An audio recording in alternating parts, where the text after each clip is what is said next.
So I'll be getting a new stock and forend for this rifle in a day or two.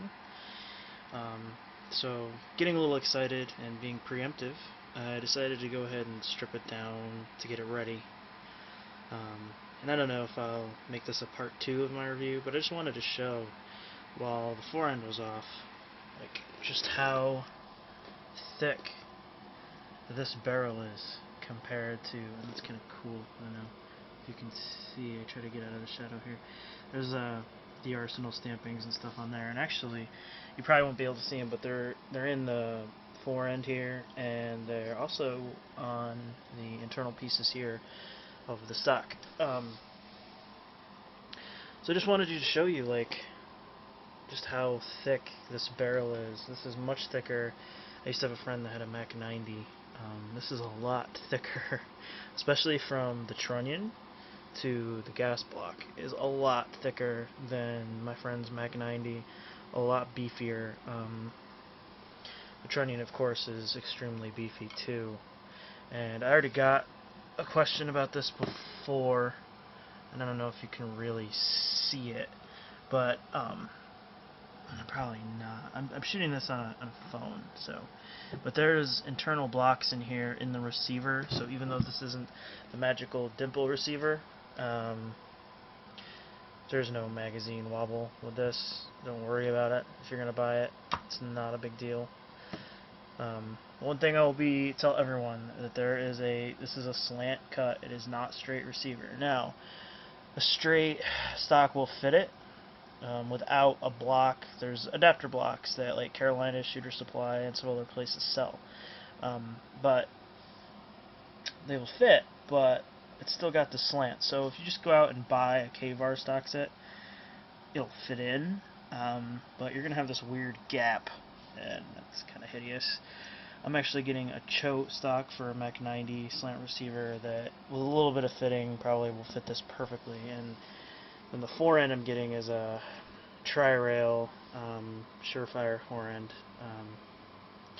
And that bolts right onto here. I don't care to have the bolt-on retainer, to have normal hand guards, and pay the extra money for.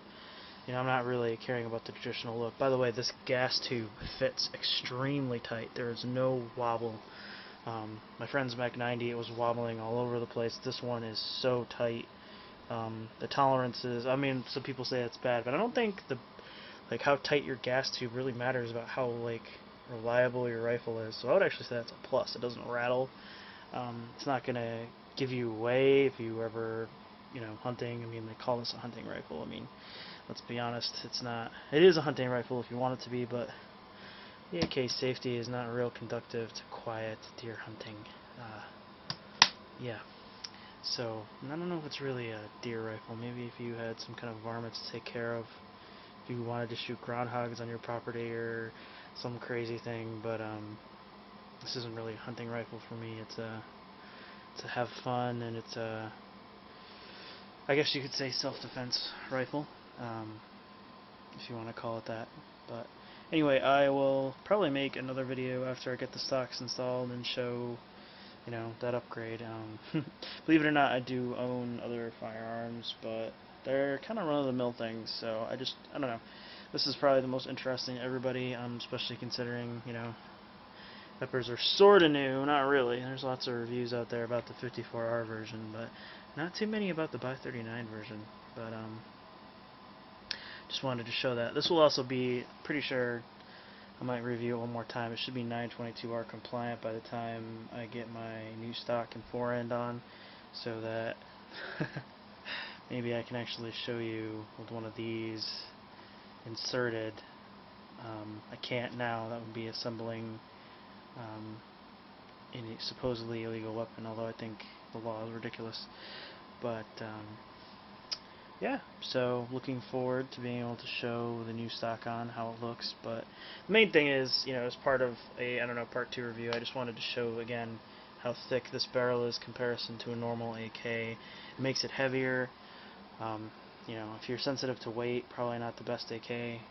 Probably a Saiga or, a Saiga, I was going to say.